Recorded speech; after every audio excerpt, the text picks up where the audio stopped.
Welcome to Out of the Blank.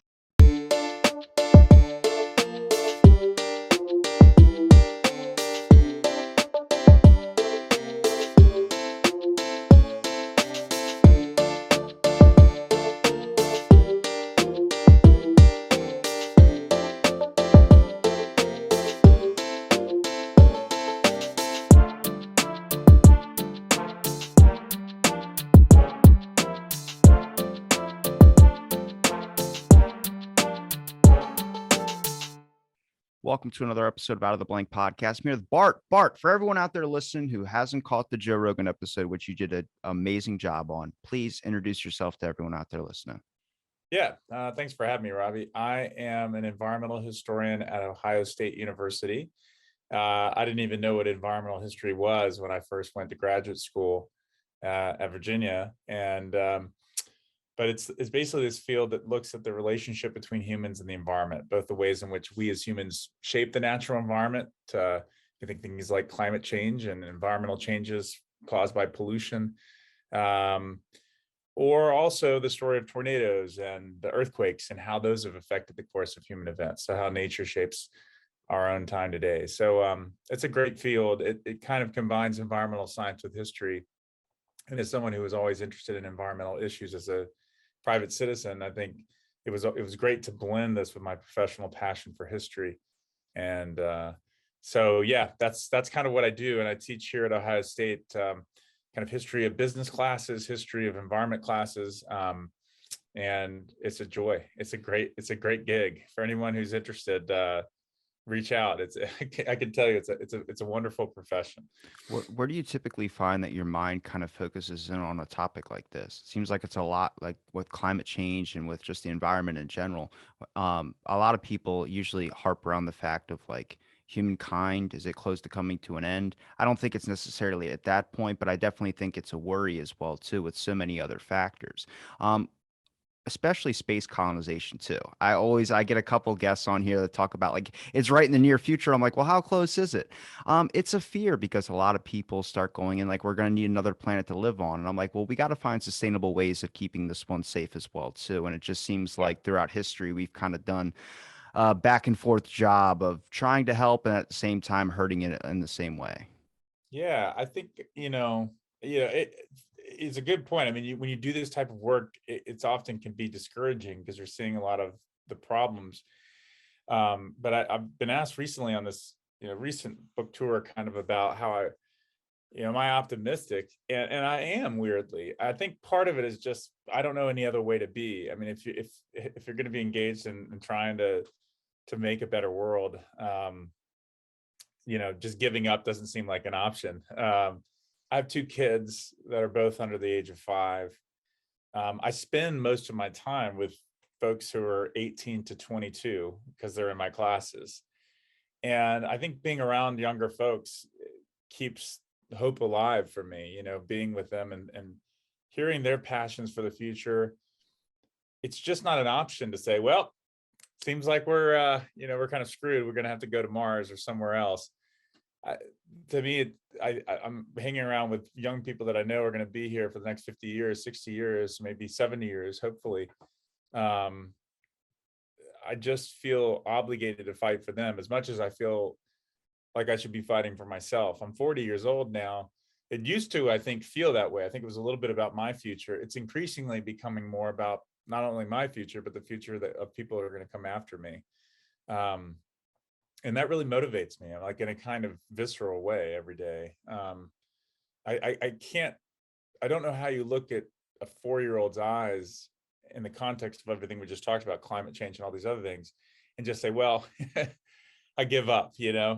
There's something about our nature as humans that says we have to fight for this young and in many ways vulnerable person who can't fight on this issue right now. I think that's where I get my passion.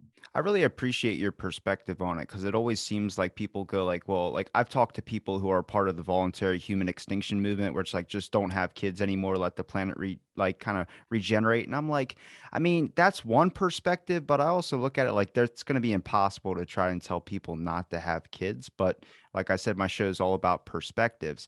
I honestly like your kind of perspective on like just keeping hope alive in a sense, because once that's gone, you have nothing left. And I'm like, you're seeing a lot of kids come up my age, especially that are working on trying their hardest or at least fighting for something to, make up for lost time, I would say, in a sense of a lot of people not really understanding the issues of what's going on. Change is definitely happening.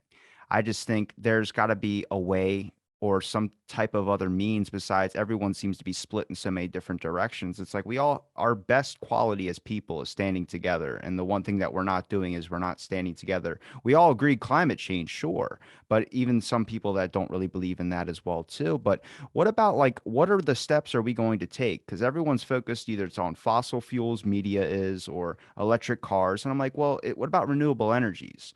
I know a lot of people are researching into renewable energies. Let's try and find an effective way because energy.gov's telling me nuclear energy is the way to go. I have people that tell me it's air power, it's solar power, it's whatever. I'm like, well, if we can conversate a little bit, we can actually get a topic moving instead of which I'm in the boat of like, I feel like when it's at that last moment, it's always like a last touchdown pass and then we'll get our stuff together. But it seems like a lot of people are willing to ditch it before it comes to that moment and then just go like, let's go to a new planet or let's forget about it and let's have fun while we can. I'm like, man, we got to find a better scenario than that. And I think well, look, as you think about better solutions and scenarios, maybe I should just say a few more things about what I've done over the last several years. Why listen to someone like me, who's just a regular old person? I mean, one of the things that I think has been helpful in my career is I've spent a lot of time studying some of the biggest businesses in the world. I've studied the history of Monsanto. I've written a book, of course, about the history of Monsanto, this massive company that started as a chemical firm and then became the biggest genetically engineered seed seller in the world. I wrote a history of Coca-Cola and its environmental impact around the world. I've written histories of Bank of America. I've looked at FedEx. I've looked at Walmart, and largest corporation on the planet, Disney. Delta Airlines, right? So I've looked at a lot of these different firms, and I've thought a lot about kind of what's gone wrong. And I think you said something earlier that I think is important. As a historian, I think it's extremely critical that we treat the people that we're writing about as humans, which may seem like an obvious point, but sometimes we like to write stories as kind of villains and heroes. And that's just not how history really works. I mean, history is filled with people with extremely complex kind of motivations and things that are driving them. And sometimes they're really good, and then sometimes they can make a really unethical choice kind of out of the blue. And so that's what I've really worked on, is trying to document that human story. How is it that good people can end up in scenarios where they make decisions that have this far-reaching, maybe negative consequence for the environment? And the guiding principle, I would say, after studying for the last decade and a half, this work, that I've been doing, is I would say paying attention to biomimicry. That is to say, pay attention to nature. Pay attention to what nature has done so well over time, in terms of preserving life on this planet for millions of years.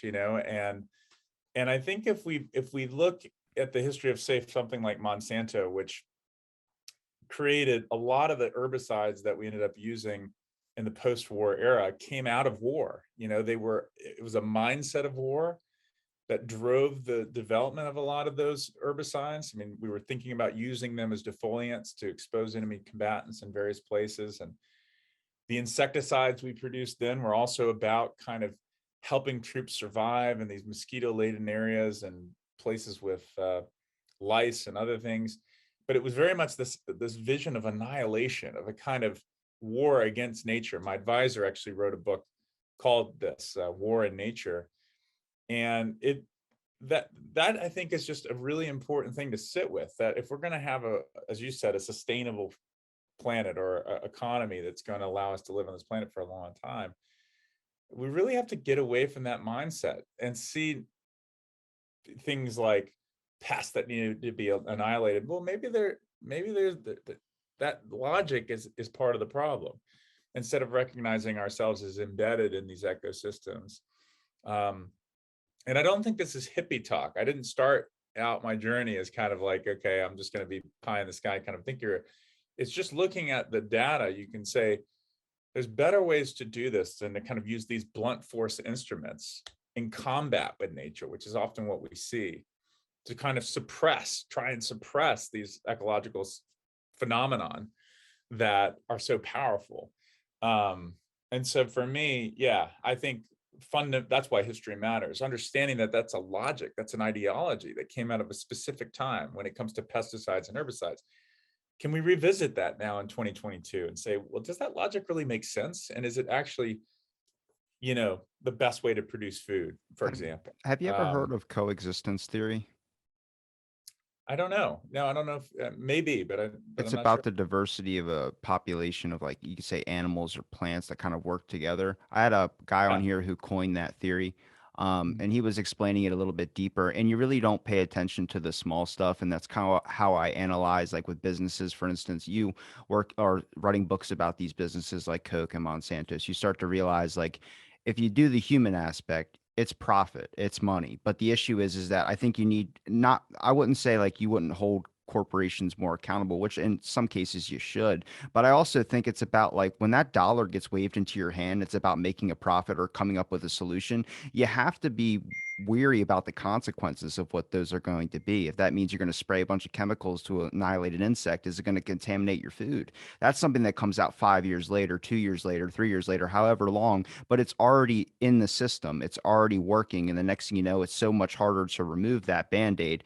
And that's kind of where I want to see a push go towards. Like, if we're going to hold companies accountable, people just want lawsuits. They want all this type of stuff going on. I understand that. But at the same time, you got to look at it from their aspect. A person who doesn't know your face, who doesn't know who you are, doesn't know your family, doesn't know everything that you're fighting for, isn't going to care about their safety. When you say the word future generations, for a lot of people, that's like, I don't know. Those are hypothetical people. It's like you Yeah. gotta find a way to bring that empathy out when it comes to, yeah, this might cost a little bit more, but is it more effective to do more research and wait on the lasting effects of what this actually might cause? And then we might actually start to see some progress in a situation where we might not be dealing. I mean, I don't know how many kids now, like I'm 24. I have a digestive issue. Now, so many kids I know in their 20s all go, I have a digestive issue too. And I'm like, that's definitely the food. What are we all eating that's going in that food? Now, I eat a healthy, clean diet, lettuce, salads all the time. And I get to this point where I'm like, there's something going on that we're not paying attention to. And then now future generations are going to pay for that. So let's avoid any more risks when it comes to those factors. And if that's some type of waiting 10 years or 5 years or so to be able to fix an issue, I rather make sure that we have all our eggs or all our chickens in, like, or yeah, it is all eggs in one basket just Yeah. before we make any big things that could be life changing or life altering for future generations growing up. Because now that's all that they know. All these Yeah. kids know. I didn't even know what Monsanto's was until I heard your podcast episode. And then I started looking it up and seeing the whole list of it. It's because I'm a younger generation. I'm not saying you're older than me by a lot. I'm just saying Yeah. of these kids growing up, they don't know any of these corporations. Like you always hear back in my day, it's like, well, a lot of these kids should be educated on this to make sure they're not making the same mistakes, or it's going to be a loop with a different company name.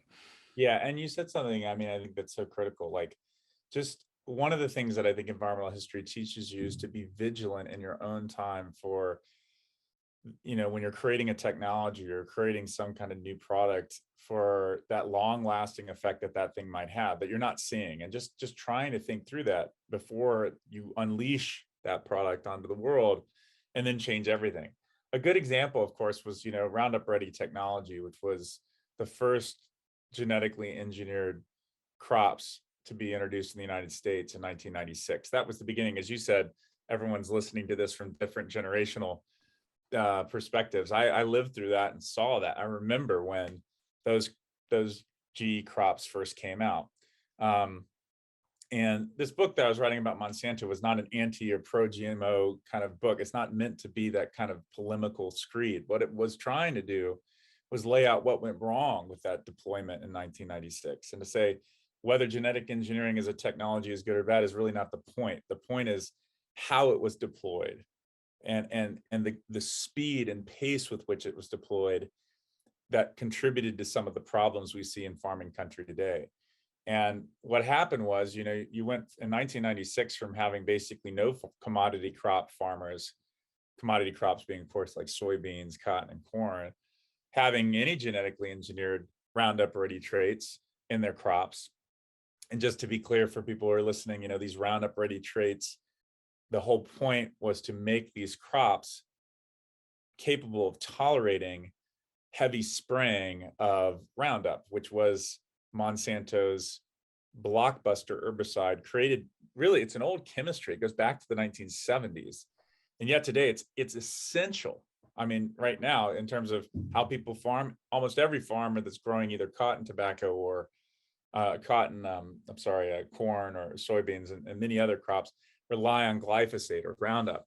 And the point was, if you make these crops tolerate Roundup spraying, well, guess what?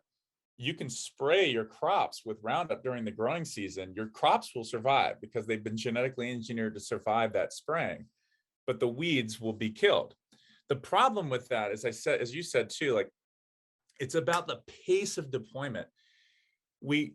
Farmers switched to this model of farming so quickly and so fast that they use glyphosate or Roundup in such huge volumes, because now all you needed really was glyphosate. You didn't need a variety of different herbicides. You didn't really need to go out and scout your weeds to kind of, as they say in farming countries, scout, like you're going to go out and look Yeah. for fine weeds and try and target those weeds. You just basically sprayed. It was this kind of like simple system during the growing season. But a fifth grader, as I often say, could predict what happens here. When you do that, you're going to have this incredible selection pressure on nature. And that's what I was saying about paying attention to nature. Like, that model right there just basically disregarded everything we know about how species evolve. Yeah. If you put a selection pressure like that on a species of weed, it's going to adapt, and it did. And we see it as early as the 1990s. That's how fast these weeds started developing resistance to glyphosate. And what was so challenging when I was writing this book and I was meeting with weed scientists and farmers was just listening to the story of what they were experiencing in the 90s. For example, here there were a bunch of scientists. Come on, you got to tell me that's a great name, a weed scientist. Who wouldn't want to be a weed scientist? I actually went to the talk Yeah. thinking it was about another type of weed, but sure enough, it was about actual weeds, not weed that you might smoke. But they're really amazing folks. And at Ohio State, we have really great scholars. And they said that Monsanto would come in the early 2000s and say, look, guys, these weeds are not developing resistance to glyphosate. And the scientists at the university are saying, what are you talking about? We're doing these lab studies. We're seeing resistance developing. And of course, they were right. I mean, today we have over 50 species of weeds that are resistant to glyphosate because we just use so much of it alongside these genetically engineered crops. And that's what I mean by failing to pay attention to nature, to creating technologies that in some ways are about blunt force kind of destruction of weeds that ultimately is going to backfire and lead to a situation where glyphosate today is no longer as effective as it used to be. And the thing about glyphosate is that many of these scientists said it was like penicillin. It was like this once in a lifetime kind of discovery that now has become less and less effective. So, we're now in a real crisis moment when it comes to, how we're going to sustain the way that we farm. And I think a lot of farmers are starting to say, okay, we're gonna have to do something radically different. And I'm hopeful for that. In some ways, you could argue that Monsanto messed up this deployment so badly that in a very short period of time, 25 years, because that's where we are now, pretty much the 25th anniversary of all this. Farmers are beginning to say we need to totally rethink how we do things, and I think that's a positive thing. Getting away from petrochemical inputs, focusing more on soil health, cover crops, really going back to some time-honored traditions of how we produce food. You were saying you eat salad, diversifying what we grow. Most of these commodity crops are going to feed animals. If we really want to feed the world, it's not about creating a new really productive strain of corn. I think that the most important thing we can do is think about what we're growing and diversifying what we're growing. We have plenty of land to do it. Right now, we're growing a lot of food for fodder, which is not an efficient way to feed a growing planet. Well, it's because the narrative that's being spun is a starvation issue. The reason like Yeah. GMOs and all that were created not only to protect crops, but also to be able to grow over an abundance amount of food to eliminate starvation. And And what was, and you're right. And what was so startling about that, Robbie, when I was looking at the data from the National Academy of Sciences in 2016, is that if you actually look and compare the yield profiles for genetically engineered crops like corn, soybeans, things like that, and you take conventionally bred, that is to say, non-genetically engineered crops, and you compare those graphs, like the yield trends, how much yield growth they've had over time, you'll see that, yeah, over time, we've seen these crops become more prolific. We've seen yield gains, but there's almost no deviation between GMO or genetically engineered varieties and the conventionally bred varieties. So that promise that like we're going to see this inflection point when genetically engineered crops were introduced, where yield was just going to spike like this, we're going to produce so much more corn or soybeans. It was not because of the traits at all. And so that was a bit of a promise that was never fulfilled. so And I here think that matters. So here's where my fear comes in, is because I've had a friend of mine on here who's a rice scientist, and then also I've had a wheat scientist as well too, and I've talked to plenty of farmers as well. It puts more pressure on them, and that causes them to miss a step when it comes to spraying a crop or doing something like that, because they're going to try and make it easier so they can get to that time. So we put a time limit on things and like a time restriction, and they feel like they're crunching basically to get this crop out before that time slot hits. And I feel like if you gave them more time, there'd be more effective ways to go back to old methods to be able to do so and not take this way, because it is easier. But the issue is that now that you've let in the easy part, then what? 10 years from now, 11 years from now, 9 years from now, whatever you want to say, you've gotten used to the easy, where now that's the only thing. And the other one seems so hard to go back to. I'm like, well, before that was easy, but now you can't even fathom doing that anymore because you've let the really super easy shortcuts that seem to be a shortcut, but in the long run really cost us a lot. And they trap you. So like right now, let's take the story from where we were, right? So you have this Roundup Ready resistant, you have all these weeds that are developing resistance to Roundup. And so Monsanto is trying to figure out, okay, what's our next move here? And what they did was they created a new variety of crops that are not just tolerant to glyphosate, but that have another genetic cassette or trait that's added to those crops that makes those crops resistant to other herbicides, It's like Terminator. It's like Terminator. that like Dicamba or like 2,4-D or like these types of things. So you've got all these different herbicides that are now stacked into these crops, right? Hmm. And I actually think of it more like the iPhone. You know, it's like you got to get the iPhone 8, but then it's going to start being less useful. So then you got to get the iPhone 10. I often say that if Monsanto actually solved farmers' weed problems, they'd be out of business, right? And in some ways, they're not really selling a solution. They're often selling a problem. And in this case, they created this problem, weeds that are now resistant to glyphosate, because they pushed this system of saying, look, all you need is glyphosate, buy our seeds, they'll make your crops resistant to Roundup, just spray Roundup on them, you'll be fine. But that created these weeds that are now no longer responsive to glyphosate.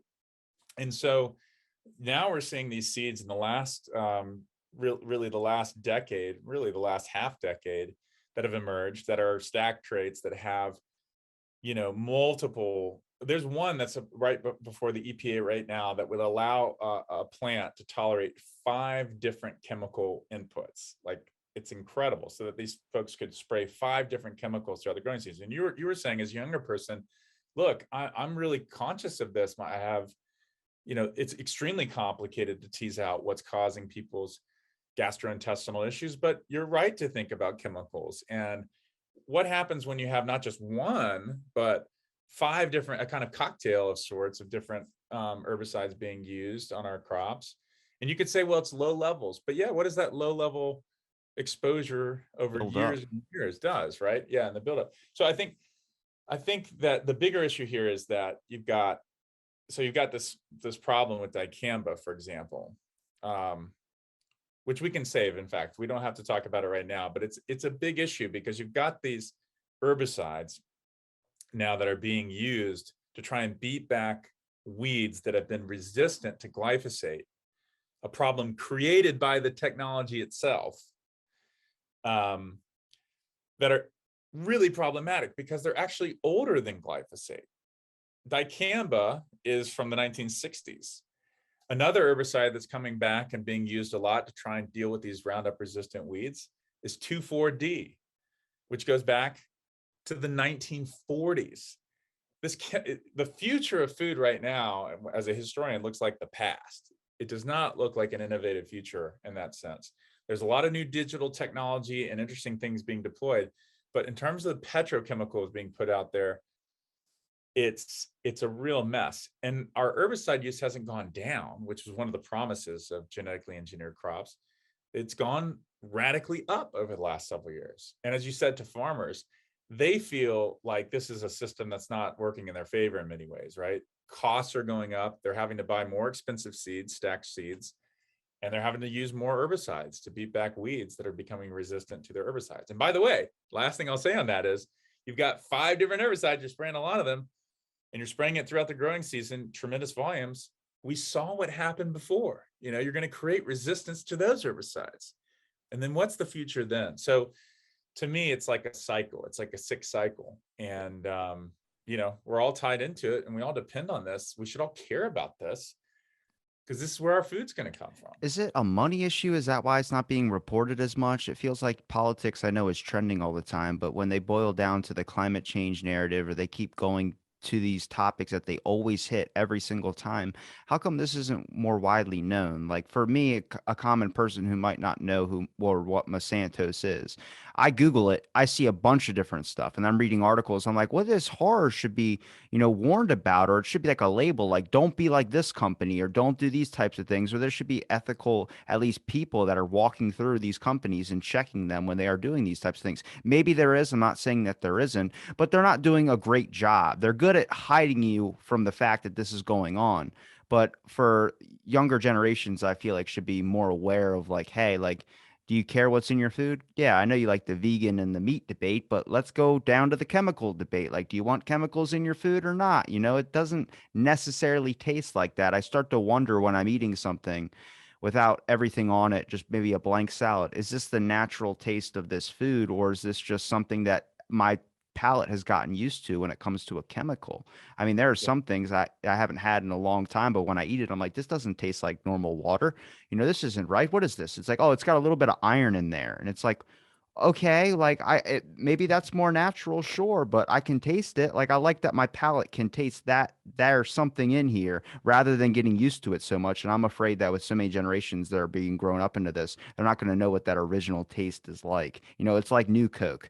Everyone hated New Coke, but then you went back to the original recipe. Well, imagine if no one remembers what the original recipe is and you just got a bunch of people that know the new flavor. Yeah. And New Coke was definitely before your time. What, Yeah. mid 1980s, right? I definitely wrote about that. Wow, what a wild story that was. Just for people that didn't live through that and maybe only know it because they've watched Stranger Things. The New Coke rollout in the mid 1980s was precisely because Pepsi was doing so well. Finally, it took them forever to basically catch up to Coca-Cola because Coke had so many advantages, including basically having these exclusive contracts with the US military to provide Coca-Cola to the soldiers overseas, which companies like Pepsi did not get. And believe me, I've seen the National Archive documents where Pepsi's writing to the federal government being like, what are you doing? Basically giving Coca-Cola these like exclusive deals to sell Coke to the troops and not them, and how much of a boost that gave Coca-Cola globally. And also in terms of the veterans who came home, imagine drinking a Pepsi when your dad had a Coca-Cola after D-Day. He'd probably slap that thing out of your hand. I mean, the Yeah. brand loyalty is through the roof. You actually answered my question to my grandpa of why he always drank Coke around the house. Like I was just Yeah. always wondering, like he wouldn't never even mention a Pepsi, was always Coke. Like Harley Davidson people always have like this strict loyalty. And that's how he was with Coke. And I was like, oh, yeah, okay, makes sense now. Sometimes, yeah. I mean, there's a lot of different things they did to create that brand loyalty, but definitely like kind of connecting themselves with the troops, I think was a key push. But anyway, by the time you get to the 80s, Pepsi had kind of reworked its brand and rethought some things. And I believe even gotten an endorsement from Michael Jackson. And so there was like, it was trouble time for Coke. And they had this radical idea of completely reshaping their formula and creating this new Coke. Um, and the thing that I think is lost maybe to folks who didn't live through it is that it wasn't like a new brand, like it wasn't like they created a new brand like Mr. Pibb or something that would be alongside Classic Coke. The point was that Classic Coke was going to be gone and this Coke was going to replace it. And that was the thing that like you can go, I grew up in Atlanta, so the home of Coca-Cola, and used to go to the what they call the Happiness Factory. What a great name. The museum downtown for the company. And it used to be that when you'd walk in there, I don't know if it's still there, you could pick up an answering machine or like a phone that had the answering machine of the company from the 80s. And it was just people, like you would think that they had basically, it was like a sacrilege, like they had defamed Jesus or something, that they had taken away this brand that they loved. And they were calling all these customers saying like, give us back our original Coke, and it was this huge fiasco. This is taught in business schools as this huge failure. And sometimes there was the suggestion some have made that it was done intentionally to kind of create brand loyalty, and like they did this whole fiasco to show how much people love Coke. Having looked at the documents, I don't think that's true. I think it was that they did their marketing, they thought this taste of this new formula was better, and they went all in on it. And it's back to your point about like making these huge choice. Okay, we're going to just risk everything on this, and then just being completely wrong. Um, Another interesting fact about that new Coke, by the way, which is just such a tangent, but it's worth talking about, is there's evidence to suggest that one of the things that changed with that new Coke formula was the removal of the coca leaf in Coca-Cola. I've talked about this a lot, when I was traveling around talking about my Coke book, but Coca-Cola, Yeah. originally had the coca leaf from Peru in it, which would have also contained small quantities of the alkaloid that we'd find in street cocaine in the drink. Small amounts. I mean, not a large amount, but it was in the drink. It's true that around 1903, the company made a real earnest effort to make sure there was no cocaine in the drink. They basically worked with this company in New Jersey to make sure all the cocaine was removed. But they wanted to keep the coca leaf flavor as a secret ingredient in Coca-Cola. And that's something that some people miss, that the coca leaf flavor is still in Coca-Cola. It's a secret ingredient, number 5. It's called merchandise number 5. That's the secret name for it in the drink today. And yeah, it does not contain cocaine. That is processed out. The cocaine is processed out of the coca leaf before it's sent to Coca-Cola by a company called Stepan Chemical Company in New Jersey. And it's sold to Coca-Cola, the flavor. By the way, Pepsi did not have access to this. It's not one of the components of Pepsi. Some people say it's one of the distinctions between the flavor of Well, Coke Coke and was the only one allowed to ship those things, right? yeah, essentially they were able to negotiate what we call in economics a monopsony, working with the federal government to basically uh, beat out every other competitor so they wouldn't have access to Coke's supply. And to have legal exemptions in our laws that allowed Coke essentially to bring in this flavoring extract and pretty much no one else. So Thank it God was, I drink Pepsi. Good God. yeah, there you go. So you're battling back against the great government private enterprise I collaboration that's honestly didn't tell the difference until I was in my 20s, and then I actually started paying attention to the food that I was eating and drinking, like eating clean and all that. And you start actually, when you're really taking the time to notice these small things, you really can't taste it. But I feel like so many people are just downing something to down something, or they're doing something, not really fully taking in the taste of their actual food. well, and take this moment. So back to 1985 or so, this new Coke fiasco comes out. Everyone's like calling the company. Everyone's pissed off. And so they go back to the original formula. And but there's a small paper trail. Mark Pendergrass, another journalist, was able to kind of trace this, that suggests that one of the things that they did with New Coke was take out the coca leaf in the New Coke formula. And that it would make sense, because if you know your history, we're thinking about 85, the Reagan years, the war on drugs, being associated with coca producers in South America, who, of course, you know, the association in the American mind is with coca producers who are producing for narcotics, for producing cocaine, is not something you want to have.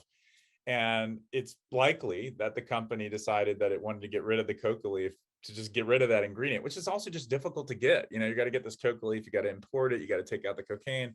Why not get rid of it? But if they did that, it's very clear in 1988, there's a New York Times article that shows at least by 1988, it's back in the drink. The coca leaf is back in the formula. And one might think that it's part of the Coke religion inside the company, that they were, you know, they'd been told for so many years, don't mess with the formula. And then finally, a bunch of, you know, Harvard business graduates say, okay, let's mess with the formula. And they have this backlash. They're like, okay, don't mess with the formula, you know?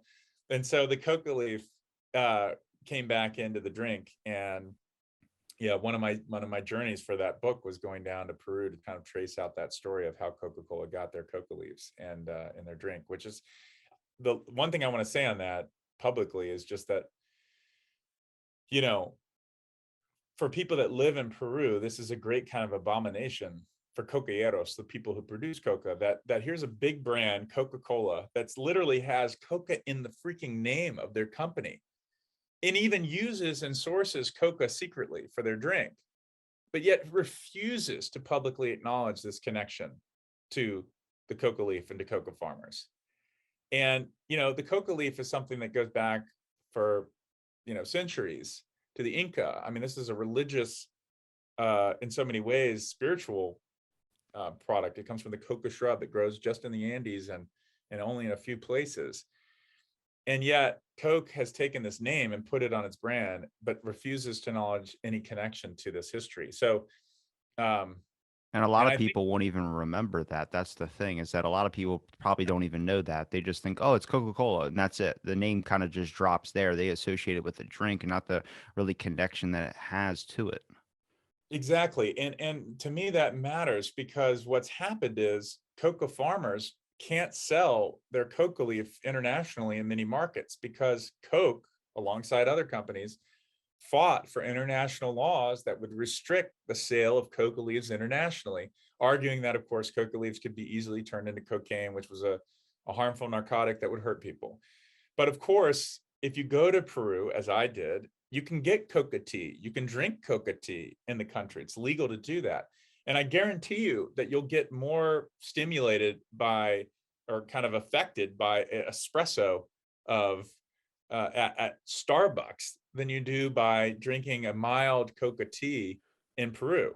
Does the leaf taste like, is it just the taste of the leaf? Is that the flavor of Coke? Is that why they would do something like that? It just seems like they're adding something to that to make it taste like, oh, this is Coca-Cola. It's like, well, this just tastes like a coca leaf back in Peru. It's like, that's why we're banning it here. So you only know this to be Coke's taste.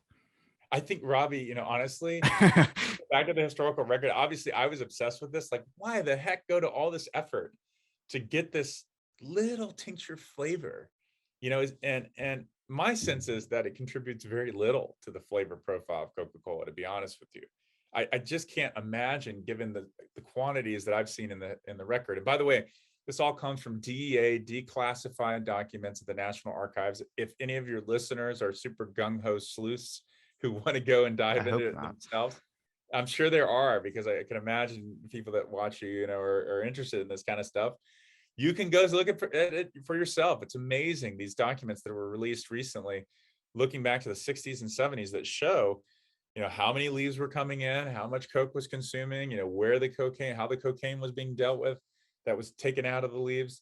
But yeah, to your point, like there was this one federal supervisor who was overseeing all this, and he was kind of pointedly asked this, like, okay, what's the big deal?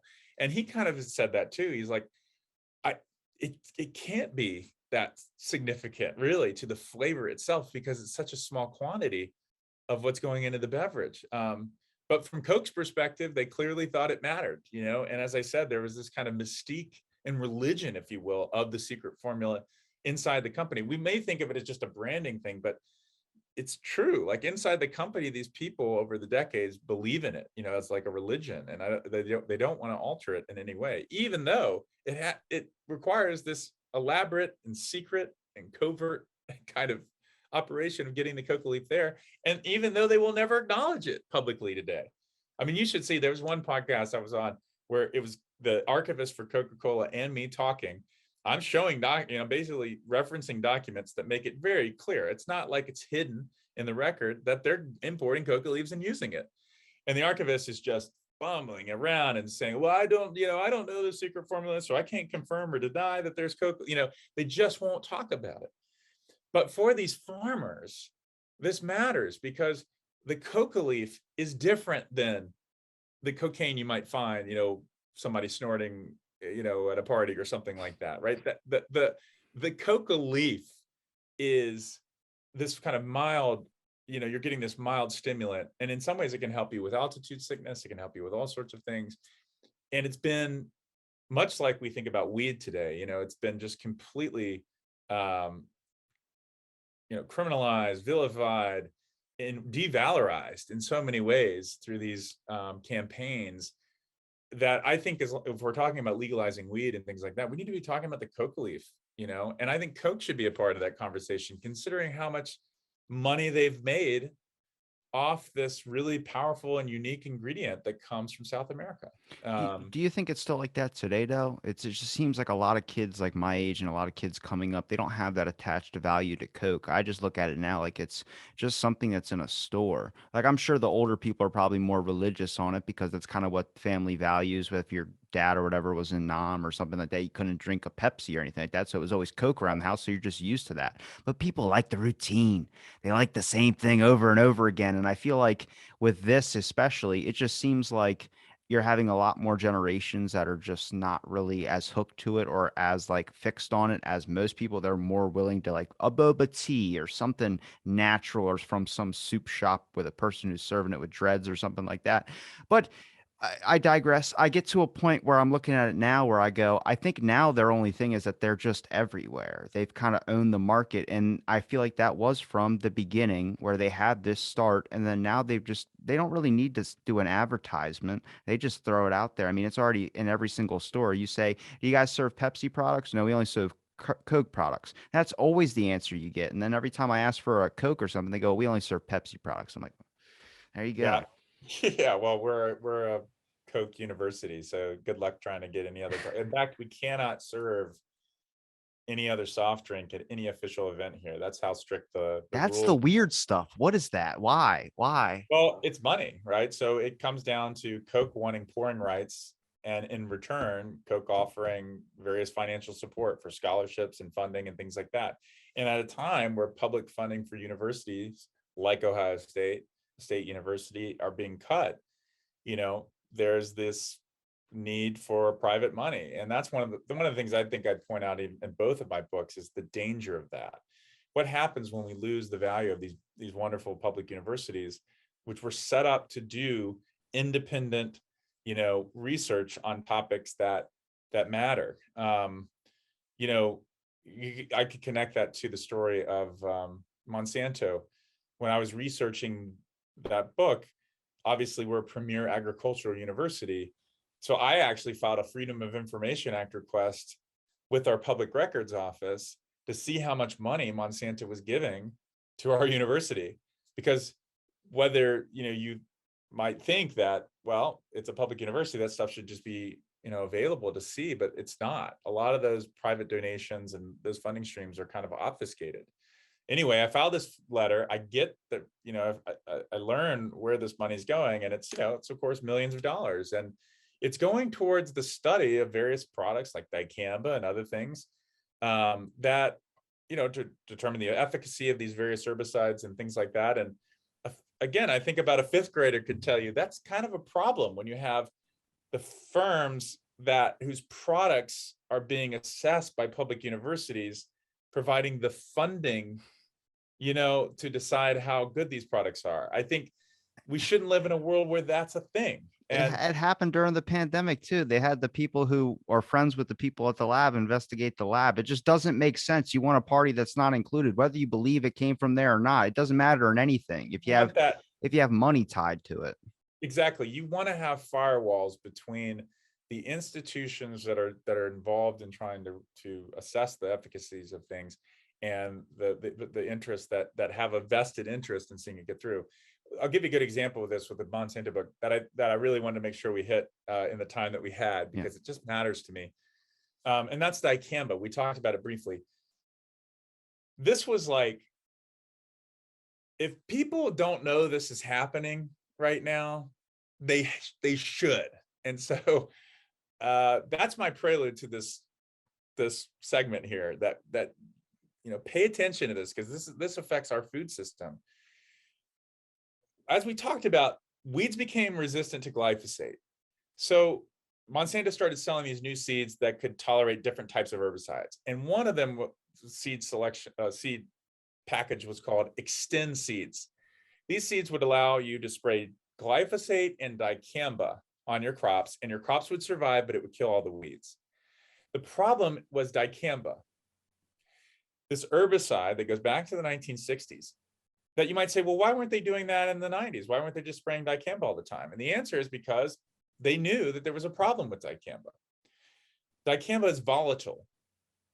When you spray it on a crop in the growing season, especially in hot temperatures in places like Missouri or Arkansas or the South, or even the Midwest, or even the Great Plains, depending on the temperature, it jumps. If you talk to farmers, they say it jumps. The technical term is it volatilizes, it vaporizes. It'll literally go, it's hot, okay, it'll jump up and it'll drift off target. Okay, now you were talking about your concern about trying to stay away from chemicals, like when you're eating your food, and that's a noble ambition. I think that's great. But here's a problem, right? Now you have farmers who are saying, we're going to spray dicamba, next to farmers who say, I don't want anything to do with chemicals. The lawsuits. Yeah. And so that's exactly what's happened. While I was writing this, by the way, this happened in the middle of me writing this. These seeds had not existed. They were deployed in the middle of me writing this book. And I was just, my jaw dropped when I saw it, because I thought, oh my gosh, dicamba is going to drift off target and hit. Let's just take the farmer over here to my right. Let's say this farmer is an organic soybean farmer. He's choosing to say, look, I don't want, look, you can grow your farm. That's your choice. You want to use chemicals? That's okay. Like I can't make that choice for you, but I don't want to use chemicals. So I'm going to grow my soybeans over here without dicamba. Well, he doesn't have the choice anymore, because what happens in this scenario, and this is not just a could be story. This is what happened. This is not a hypothetical. This is exactly what happened. They sprayed it. Farmers were spraying dicamba in the growing season, and it was drifting and hitting the organic soybean farmer. It was drifting and hitting the peach farmer. There is no such thing as a dicamba tolerant peach tree. It was hitting vineyards. There's massive stories of vineyards being hit all across the country because there's no grapes that are genetically engineered to be dicamba tolerant. It was hitting people's gardens. They're lazy, I could go through all the different types of flowers that were hit by all this. It's just incredible. And it was happening on a scale like never before. Some of the manufacturers of this product internally, in the documents I was able to get for this book, were saying it was like a bomb blew up, like literally like a bomb of chemicals that were just exploding across the country. And that may be a slight exaggeration. It was their own industry producing this that said that. But man, it was just causing havoc. One judge out, and actually a panel of judges out in California looking at this problem in 2020, said that it was just an egregious problem. They said it was tearing, quote, the social fabric of farming community asunder. Because you've got this farm over here whose neighbor's spraying, and now they hate each other. Some people were even, bringing out weapons and saying, what the hell, man, you cannot spray dicamba during the growing season and let it drift. And just to be clear, like I said, dicamba had been around since the 60s. What's different is when you genetically engineer your crops to be tolerant to dicamba, you can spray it during the hot months of the summer in the growing season, right? And that was the key, was that it was those hot temperatures that were allowing this stuff to drift. So Robbie, like the thing for me when this happened, I went to this court case of this peach farmer who filed suit against Monsanto for letting this happen to his, and basically saying he claimed that his business was ruined as a result of this. And I went to the court case. It was in Rush Limbaugh Courthouse. I can't make this stuff up, man. And the judge was Stephen Limbaugh, who was Rush Limbaugh's cousin, and could not have been different. They're totally different people. But anyway, we're sitting in there, and he put a gag order on the documents. It was unclear whether the documents were going to be sealed that were going to be released in that case. So I had to sit in the gallery, and I didn't know if anyone was ever going to get to see these documents. So I was writing. I couldn't record. I couldn't do anything. I just had to write. And my gosh, Robbie, that first day, the documents that were released were so damning. Again, I said jaw drop. I mean, jaw drop to the floor on this one. I'm sitting there, and I'll just tell you one, and then I'll shut up about it. But it just matters so much, I think, for listeners to know about this issue. There's this one document in 2013 where Monsanto's sales force is confidential. You'll see it in my book, Seed Money. It's confidential, and they're talking about how they can sell these new dicamba tolerant seeds. Monsanto is, when it comes to market. How will we be able to sell it? And internally, they wrote this down. They said, we can sell it as protection from your neighbor, right? Like, in other words, buy our seeds, or this stuff is going to drift and you're going to get hit. Now, they didn't tell that to the public, and they didn't release that outside of it. But that's an example, Robbie, I think, of what we coming full circle in our conversation of, people being driven by that profit motive and in a way that drives them to make really unethical decisions. And that's one of them that I think was so clear as day, that even the jury, which, by the way, were made up of Missourians who weren't, were probably conservative, Democrat. They were all across the board. Many of them were from farming country. They found in favor of this peach farmer because they couldn't find any other way. They said, look, it's $280 some million. I forget what the verdict was, but most of it was punitive, to say you cannot do this. So for people listening right now, the EPA is trying to decide, literally, I don't have a watch on, but in the next couple of months, will dicamba be approved to be used in this way? And they're acknowledging it openly, that it's a problem, that there's been no solution to this. People are getting hit.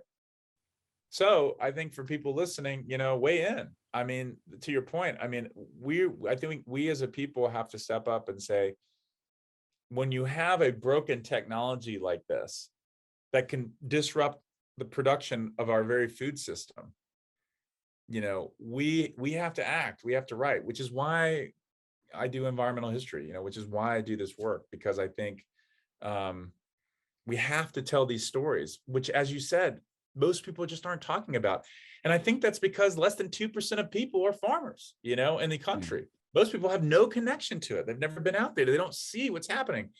But, I was on a podcast, a quite popular podcast. And after that, people were calling me, and an organic farmer was calling me.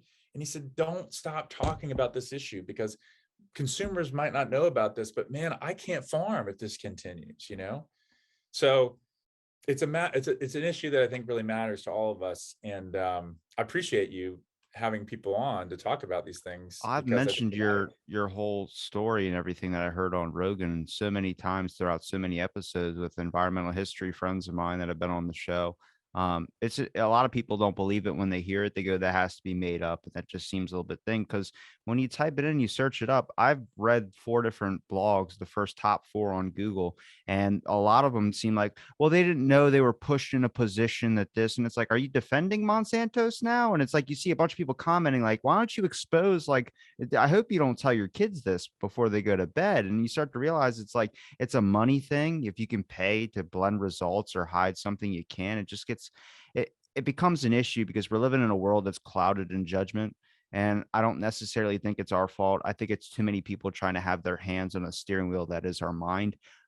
Where that goes, I don't know. But I mean, I look to people like you who have a perspective in on this and are able to educate me. And then that helps me be able to say the right information in case anybody does hear it as well, too. Do you have any organizations that you're starting to talk about this a little bit more? Yeah, I mean, I think you mentioned the Joe Rogan experience. Obviously, that was like a real killer moment for this book, Seed Money, because it helped, I think, connect with so many different people who were listening, across the country, and it's been really amazing to to have almost the second life as a scholar, connecting with people inside the company, for example, who reached out, who work for the company, people who were jurors in some of the Roundup litigation who have reached out. It's really been amazing. And so, yeah, organizations that are currently in litigation, weighing in. My role, I think, as a historian is to some degree, I can be, as a private citizen, a certain kind of activist, but I really think that I have a certain value, as I said earlier, by trying to just produce good scholarship, that can be useful for people, and that won't be perceived as having an agenda or, a polemical take. And it's one of the reasons I worked really hard to get as many perspectives from people inside the company in this book, the highest up people in the firm, and all the way down to, people who were, making the actual products themselves. I wanted to tell a human story of all those folks, so that you could just see the facts. And as you said, kind of, okay, I'm a regular person who's kind of trying to understand our food system, and I didn't want to talk down to anybody. I just wanted to lay it out in a way that could be useful. And I found that the reception has been really positive as a result of that. I mean, one last thing I'll say on that is Bayer just tweeted out like 2 days ago, and I don't know whether this is a product of the Rogan kind of moment, or things like that, but that congratulations, essentially, and that we've learned a lot from the book, and that it's really hard to look at our past and uh, and the ugliness of it, but we only get better by looking at the past. Is that sincere? Are they actually going to take that and do something? Is it greenwashing? Is it them trying to promote a certain agenda or idea? Maybe. Um, but my sense is time will tell, and Could have I sent an think, email. yeah, you can send an email. But I'd also say, um, that I don't think that would have happened with if you don't strike the right tone. And I think if we lose, as you said, if we lose a sense of being, of that conversational tone, as opposed to having a polemical tone or having that, I think we lose something, because we all disagree on this or that, and I grew up in a state where you had to talk to Republicans, you had to talk to Democrats. I lived in Atlanta, you had both sides, and you had to get along, you had to have conversations. Um, Even here at Ohio State, it's a state that politically has, a lot of representation from people from rural sides of the state and cities. And I love that, because I think we have to get back to saying, don't impress me with the, don't try and persuade me by yelling at me louder. you know Yeah. just show me your evidence, show me why I should care. If you don't care about dicamba based on, what's laid out in this book, then I think, there's something that's wrong with all of us, if we can't get mobilized by that and say, this is wrong, something should stop, something. And whether you're, again, whatever political persuasion you are, whether you're an environmentalist or you care less about the environment, this is about all of us. It's about our food system. So I hope it lands, I hope it connects in that way. And Yeah, like I said, I appreciate you chatting me with it about it all. Something I said for a long time is that people brag about the things that they have and not the things that they don't. But I honestly trust the person that brags about the things, both of them, at the same level.